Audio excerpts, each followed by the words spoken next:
Olá, pessoal, tudo bem? Vamos falar um pouco desse polêmico projeto de lei aprovado na Câmara dos Deputados, que pretende facilitar as normas de licenciamento ambiental? Diversos segmentos ambientais e entidades científicas vêm se manifestando contrariamente às normas desse projeto. Mas vamos entender o porquê? Segue comigo. Aprovado em uma das casas legislativas, com 300 votos a favor e 122 contra, a proposta pretende flexibilizar as regras para empreendimentos que fazem uso dos recursos naturais. A proposição legislativa, auto-intitulada Lei Geral do Licenciamento Ambiental, sob o argumento de estabelecer normas gerais para obtenção de licenças ambientais, em verdade, anula o núcleo essencial de direitos ambientais conquistados pelo povo, ao definir normas que comprometem o controle das atividades poluidoras, que já não é grandes coisas. É fato que precisamos de uma lei federal que disponha sobre normas gerais relativas aos trâmites de licenciamento. Há sim uma necessidade de rever a burocracia ambiental, que muitas vezes não proporciona segurança jurídica para a sociedade e para os empreendedores, diante da falta de um regramento padrão a ser adotado em âmbito nacional. Há um consenso sobre a importância de definir um regime, ou seja, com definição de normas gerais pela União a serem adotadas pelos demais entes federativos. Os defensores do PL, como o deputado federal mineiro Zé Silva do Solidariedade, argumentam que a proposição irá destravar grande parte dos investimentos, especialmente do agro brasileiro. Disse durante a votação na Câmara que a culpa nos atrasos de obras de infraestrutura de logística terrestre, por exemplo, decorrem por dificuldades no licenciamento ambiental. No entanto, segundo um relatório do Tribunal de Contas que aborda supostos entraves ambientais no licenciamento da expansão da transmissão de energia elétrica, a demora no licenciamento ambiental pode ser atribuída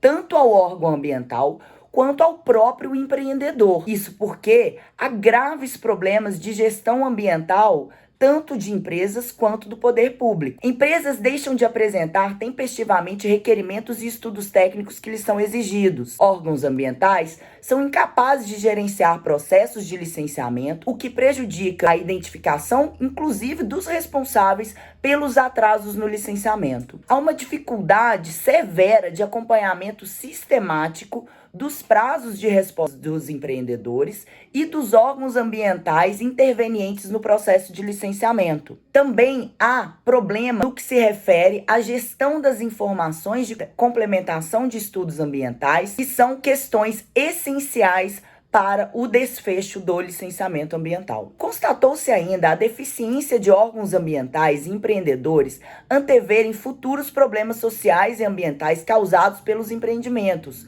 o que também compromete o tempo e a performance do licenciamento ambiental.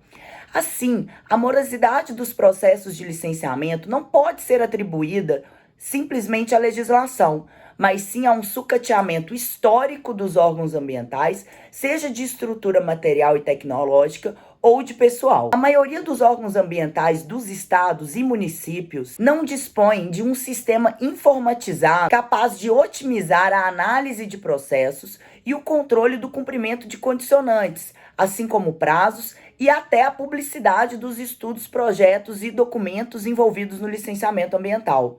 Além disso, há uma comunicação completamente ineficiente entre os órgãos públicos, o que atrasa e compromete a análise ambiental. A deficiência da estrutura material e humana dos órgãos ambientais definitivamente não será resolvida pelo PL da Lei Geral. Sem mencionar que muitos dos atrasos são gerados pelo próprio empreendedor, que posterga a apresentação de informações complementares necessárias à continuidade da análise de sua licença ambiental.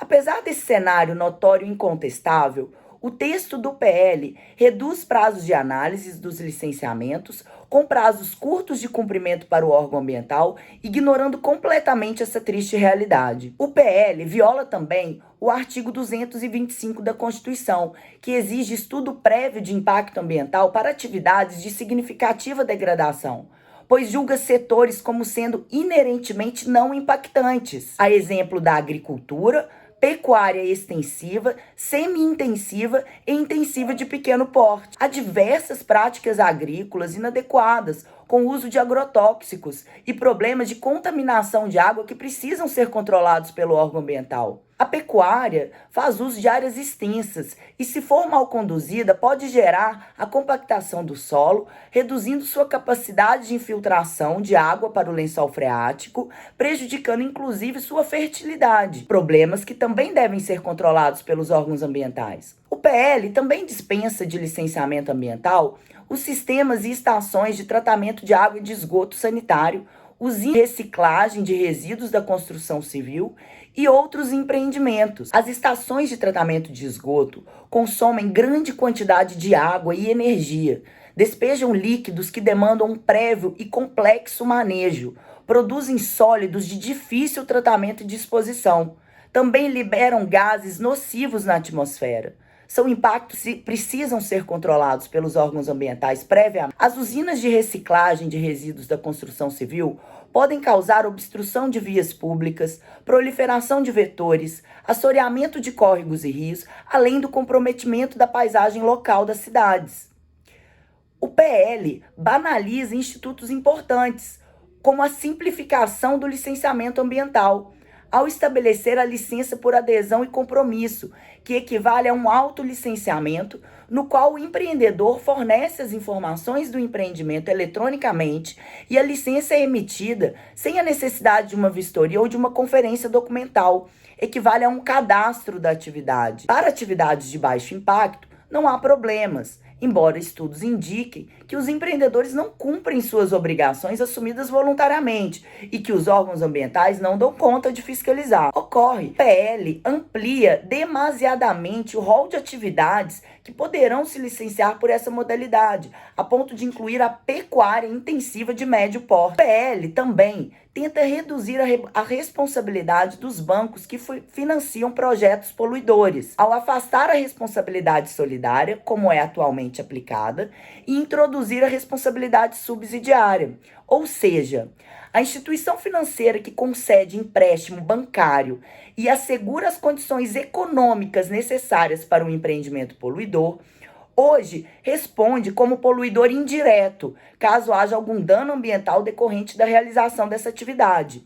Isso significa que a empresa e banco estão passíveis de serem réus em ações civis públicas que apuram dano ambiental, respondendo de forma solidária. Com o PL, os bancos passariam a responder apenas se houvesse impossibilidade do empreendedor responsável pelo dano responder, ou seja, apenas se houvesse impossibilidade da empresa que obteve o empréstimo responder pelo dano ambiental. Em que pese a importância dos empréstimos para a economia, segundo a revista Isto É, quase metade do valor concedido como empréstimo a empresas no Brasil envolve elevado risco ambiental. Apenas 1/5 desse montante é voltado para negócios de economia verde. Mas os problemas não param por aí. Embora os municípios tenham inegável importância na qualidade de vida das pessoas, o PL do deslicenciamento reduz sua influência nas decisões sobre as licenças ambientais, pois a declaração de conformidade do empreendimento com a legislação de uso e ocupação do solo deixa de ser um documento obrigatório do licenciamento ambiental. A simplificação excessiva do licenciamento pretendida pelo PL compromete e muito o equilíbrio ambiental desejado pela sociedade e pela Constituição. O licenciamento ambiental não pode ser visto como um problema para os legisladores, pois ele é fundamental para o controle das atividades que fazem uso dos recursos naturais. Há um mínimo técnico que deve ser observado pelos órgãos ambientais. Gostou do conteúdo? Curte, comenta, compartilha e inscreva-se no nosso canal do YouTube.